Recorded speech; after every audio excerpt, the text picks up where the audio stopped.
साधु को कभी मायके की ओर घूम कर देखना नहीं चाहिए। सुन ले साधु, मायके की ओर मोह नहीं रहना चाहिए साधु का। और स्त्री का मोह भी मायके की ओर नहीं होना चाहिए। और पुरुष का ससुराल की तरफ ध्यान बिल्कुल नहीं होना चाहिए कि ससुराल चलो, जब देखो तब ससुराल। चले ससुराली तुलसी गठरी लाद के, ससुरारी प्यारी लगी जब ते, रिप रूप कुटुंब भये तब ते। जब से ससुराल प्रिय लगने लगी, परिवार के लोग दुश्मन लगने लगे, शत्रु जैसे दिखने लगे। रिप रूप कुटुंब भये तब ते। कब से? ससुरारी प्यारी लगी जब ते। कलयुग का वर्णन है, कलयुग में यही होगा। जिस दिन से शादी हो जाती है तो जो दामाद होता ना, अपने ससुर को कहता है पापा, और जो उसका निजी पापा है, ओरिजिनल पापा, उसको कहता है ये पापी, ये पापी है। और जो नकली है, वो जिसने पैदा भी नहीं किया है, जिसने अपनी बेटी को इसके ऊपर लाद दिया है कि इसको जिंदगी भर ढो, ये ट्राली जोड़ दिया, ट्रैक्टर से खींचो, भले ट्रैक्टर के धुआं निकल जाए, सिलेंसर फूट जाए, वो ट्राली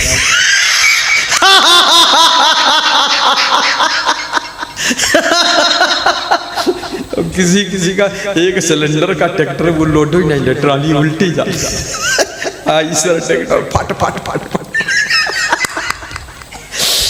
उसको बताते पापा। और सासू का कहते हैं मम्मी, माँ। और अपनी मम्मी के यहाँ कुछ नहीं, कहते रहे ये तो डोकरी है, तो तुम्हारे सासू क्या छोकरी है? तो वह वही उम्र के, पर सासू में बड़ा सुंदर रूप दिखाते हैं कि सासू अपनी माँ में, अरे ये तो बेकार। ये मूर्खता कलयुग में प्रवेश कर जाती है। रिप रूप कुटुंब भये तब ते, ससुरारी प्यारी लगी जब ते। अब लानन देख नहीं जब लऊं, सुत मात पिता माँ नहीं तब लऊं। अब लानन, जब तक अपनी पत्नी का मुंह नहीं देखने जाए तब तक तो अपने माता पिता को मानते हैं। जिस दिन से उसका मुंह देखने हैं, उस दिन से मुंह इनका मुड़ी गया, फिर अपने माता पिता कर मुंह देखने ही नहीं चाहता। बस शुरू में शादी होती है तो 6 महीने तक पति पत्नी एक दूसरे को देखते देखते छकते ही नहीं और थकते ही नहीं। और जब 1-2 बच्चे हो जाते हैं तो एक दूसरे को देखना चाहते ही नहीं। पत्नी भी घूर कर देखती, यही नालायक जालम फसाई से। और पुरुष भी देखते, कहा ऐसा माया जालम फसन है, कहाँ पत्नी परी है, कहाँ घर है, कहाँ हम परन है, बड़ी दुर्दशा भाई है। फिर कौन दशा भाई? दुर्दशा। तो कैसी भाई? पालापन सब खेल गंवायो, बालापन खेल गंवा दिया, बालापन सब खेल गंवायो, उम्र सब धोखे में बीत गयो। उम्र सब बीत गई धोखे में। कैसे हुआ? बालापन तन खेल गंवायो, 20 में जान भयो। अरे 30 वर्ष माया के फेरे, देश विदेश गयो। उम्र सब धोखे में बीती गयो, उम्र सब धोखे में बीती गयो। वर्ष 50-60 के अंदर केस सफेद भयो, वर्ष 60-70 के अंदर केस सफेद भयो। लड़का बौहर बोली बोले, बूढ़ऊ मरी ना गयो। उम्र सब धोखे में बीती गयो, उम्र सब धोखे में बीती गयो। उम्र सब धोखे में बीती गई। ना गुरु भक्ति न साधु की सेवा ना शुभ कर्म कियो। ना गुरु भक्ति न साधु की सेवा ना शुभ कर्म कियो। कहे कबीर सुनो संतो चोला छूटी गयो। उम्र सब धोखे में बीती गयो। उम्र सब धोखे में बीती गयो। कितना बड़ा धोखा हुआ जिंदगी के साथ, सारी उम्र निकल गई। एक मिनट का टाइम नहीं है सत्संग सुनने का। ये तो भाग्यशाली हैं वे लोग जो सत्संग कराते हैं, तन मन धन समय श्रम बुद्धि सब लगा देते हैं गुरु की सेवा में। धन्य हो वीरेंद्र गुप्ता, निर्मला गुप्ता, धन्य हो फूलन देवी, कंचन देवी, धन्य है आपके दोनों पति जो कि वो डॉक्टर साहब कह रहे थे, धन्य है जिन्होंने बुलाकर दर्शन करा था।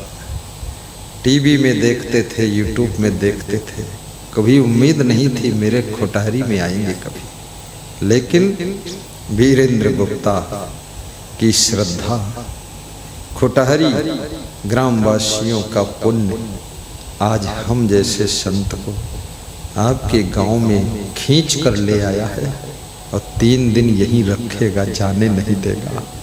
ये प्रेम है, ये पुण्य है आपका। शुभ कर्म करो, न शुभ कर्म न साधु की सेवा। साधु की सेवा भी करो।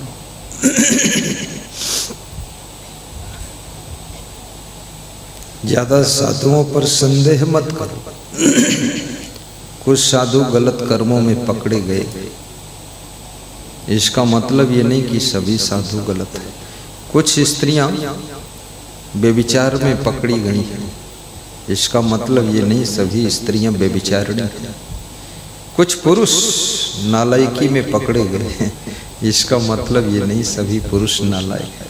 कुछ नेताओं ने घोटाला किया है, क्या बोलते, रिश्वत लिया है और चोरी किया है, देश को लूटा है, धन को लूटा, लेकिन सभी नेता नहीं लूटते हैं। कुछ तो ऐसे नेता हैं जिन्होंने अपना भी लुटा दिया है। और कुछ डॉक्टर ऐसे हैं जो मरीजों को थोड़ा सा ज़्यादा ले लेते हैं, लेकिन बहुत से डॉक्टर तो अपना भी मरीज पर खर्च कर देते हैं, बड़े दयालु होते हैं। तो कोई व्यक्ति साधु भेष में गलती किया है, हर साधु पर संदेह न करना, क्योंकि याद रखना हर स्त्री गलत नहीं होती है।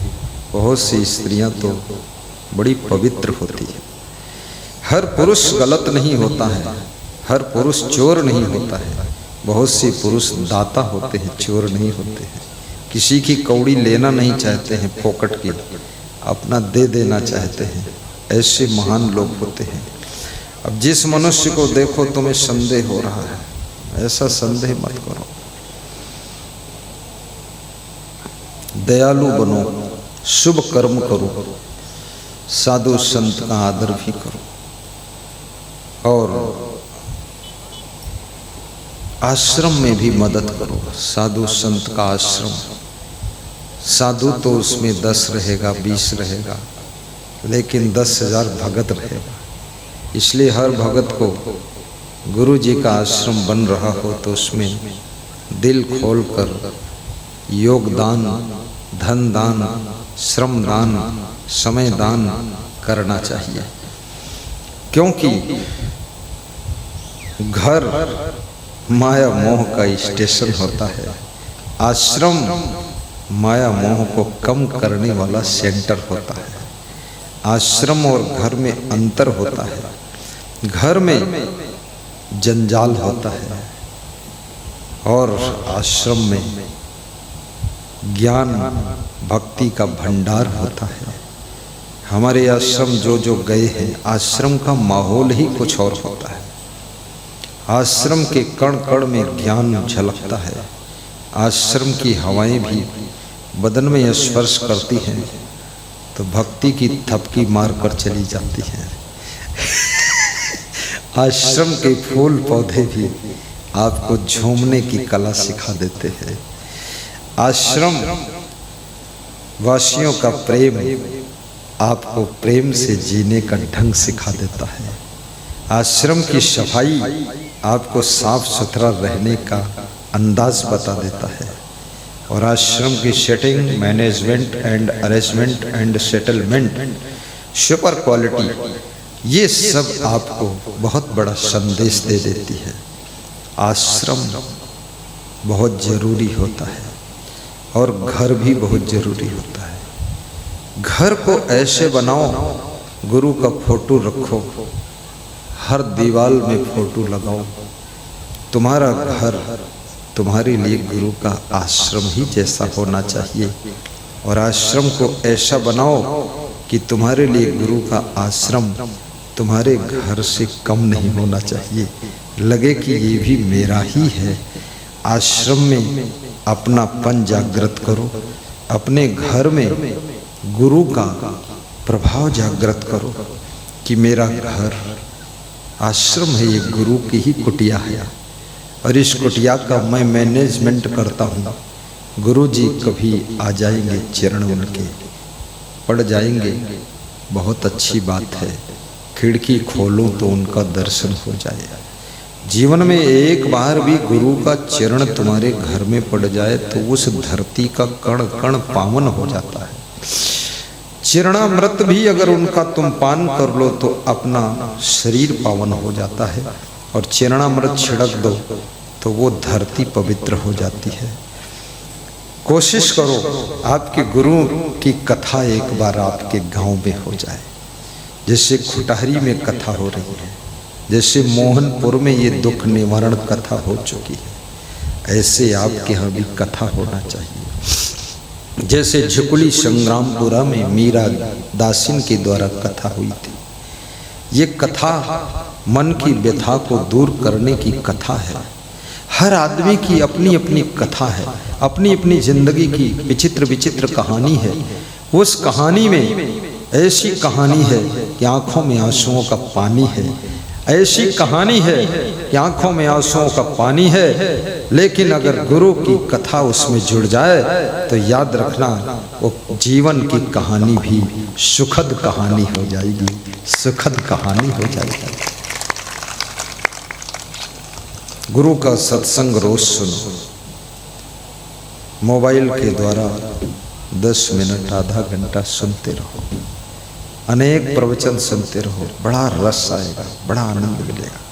सत्संग सुनते सुनते प्रेम करना भी सीखो, गम खाना भी सीखो, सहनशीलता भी सीखो, साहस भी बनाओ, धैर्य रखो, हिम्मत भी रखो,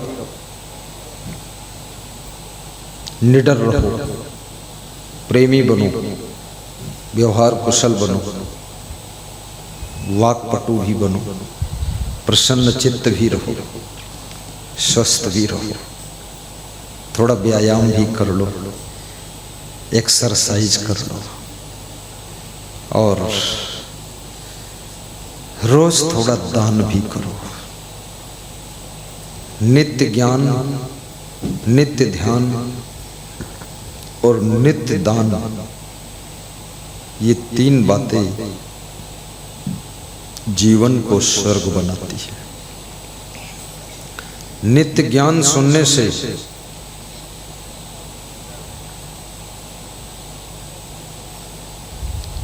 आत्म कल्याण होता है, नित्य ध्यान करने से मन की शुद्धि होती है और नित्य व्यायाम करने से शरीर स्वस्थ होता है और नित्य दान करने से धन की शुद्धि होती है और परलोक का रास्ता प्रशस्त होता है। इसलिए नित्य ज्ञान भी सुनो ताकि आत्म शांति मिल सके और नित्य ध्यान करो ताकि मन स्थिर हो सके, पवित्र हो सके और नित्य व्यायाम करो ताकि शरीर निरोग हो सके और नित्य दान करो ताकि धन की शुद्धि हो और धर्म हो सके नित्य ज्ञान, नित्य दान, नित्य ध्यान, नित्य व्यायाम और नित्य आहार, नित्य भोजन भी करो, नित्य खाओ। ऐसा नहीं कि 7 दिन में एक बार खा लिया, ऊंट की तरह पेट भर लिया, अब 6 दिन खाने की जरूरत नहीं। रोज खाओ, सुबह नाश्ता करो, थोड़ा सा खा लो, दोपहर में भोजन कर लो, शाम को 6-7 बजे तक 8 बजे तक फिर खा लो, थोड़ा सा शाम को कम खाओ, सुबह प्रेम से फल फ्रूट सलाद खा लो, दोपहर में थोड़ा ठीक से भोजन कर लो, लेकिन शाम को कम खाओ। और दिन भर घर में गम खाओ, गम भी खाओ, कम भी खाओ और शुद्ध भोजन करो। वो उस चीज का भोजन करो जिस भोजन में किसी की हिंसा नहीं होती है, किसी जीव का वध नहीं होता है। वो रसोई तुम्हारे घर में बननी चाहिए, वो चीज तुमको खाना चाहिए कि अचानक तुम्हारे गुरु आ जाए तो वो भी खा सके। तुम्हारे घर में अंडा, मुर्गा, मछली है, कभी नहीं पकना चाहिए। और बाहर से भी मत खाओ, मुर्गी मछली सभी। होटल में जाकर खा लिया, तुम बोलो कि गुरुजी बोले थे घर में नहीं पकना चाहिए, तो होटल में पका वहाँ खा लेते। खाना ही नहीं है, रास्ता मत निकालो तर्क करके। खाना है तो मूली, गाजर, ककड़ी, खीरा, दूध, मलाई, रस मलाई खाओ, अंगूर, संतरा खाओ। बहुत चीज़ें खाने के लिए है। समोसा खा लो, जलेबी खा लो, बर्फ़ी खा लो, रसगुल्ला, सफ़ेद रसगुल्ला, लाल रसगुल्ला, पीला रसगुल्ला, काला रसगुल्ला, गुल्लम गुल्ला सब खा लो। कचौड़ी खा लो, पकौड़ी खा लो। लेकिन सबसे अच्छा भोजन तो दाल चावल रोटी सब्जी है। चावल के साथ दाल, रोटी के साथ सब्जी, प्रेम से चबा चबा कर खा लो, मुस्कुरा कर खा लो। और भोजन में कम स्वाद हो तो भी थोड़ा सा खा लो, नमक कम डालो, शक्कर कम खाओ, मिर्चा कम खाओ। अधिक मिर्चा खाने से एसिडिटी बनती है, अधिक मिर्चा खाने से पाइल्स बनती है, अधिक मिर्चा खाने से क्रोध ज़्यादा आता है। तत्वों से बना हुआ शरीर है, कुछ तत्व ऐसे हैं जो तुम्हारे शरीर में उत्पात खुराफात पैदा कर देते हैं। अधिक प्याज खाने से काम वासना उत्तेजित होती है। लहसुन खाने से गैस खत्म होती है, बदबू मुंह से आती है। लहसुन खाने से जॉइंट दर्द खत्म होता है। लहसुन खाने से हार्ट पर जमा हुआ कोलेस्ट्रॉल खत्म होता है। लेकिन वो भी कम खाओ, ज़्यादा खाओगे तो मुंह सूखेगा फिर। और साथ में पानी धीरे धीरे पियो, इतना ज़्यादा मत पी लो कि हर समय यूरिन जाओ। आधा गिलास पिया, वो जब पच गया तो फिर आधा घंटे बाद आधा गिलास पी लिया, 20 मिनट बाद फिर पी लिया। कितने लोग यात्रा करते हैं, अरे इतना पानी पी लेते हैं, हर 10 मिनट में वो लघु शंका जा रहे हैं। कितने लोग भोजन बहुत खा लेते हैं, जहाँ गाड़ी रुकी वो डोल डाल चले गए, डोल डाल चले गए, गाड़ी स्टार्ट हो गई, गाड़ी चल दी, किसी ने ध्यान नहीं दिया तो वहीं छूट गई। अब वो डोल डाल कर रहे हैं, गाड़ी 50 किलोमीटर आगे निकल गई। बाद को लोगों ने कहा वो तो उधर ही रह गए, कहाँ रह गए? तो बोले डोल डाल। तो डोल डाल तो बोले अब हम लेने नहीं जाएंगे 50 किलोमीटर, क्योंकि 50 किलोमीटर में 1000 रुपये तेल फूकेगा। अब एक की लेटरिन के लिए 1000 रुपये तेल कोई न फूके, अब डोल डाल कर ही दो। तो बोले तो उनके पास पैसा नहीं है, तो पैसा नहीं तो 24 घंटा डोल डाल कर ही डोल डाल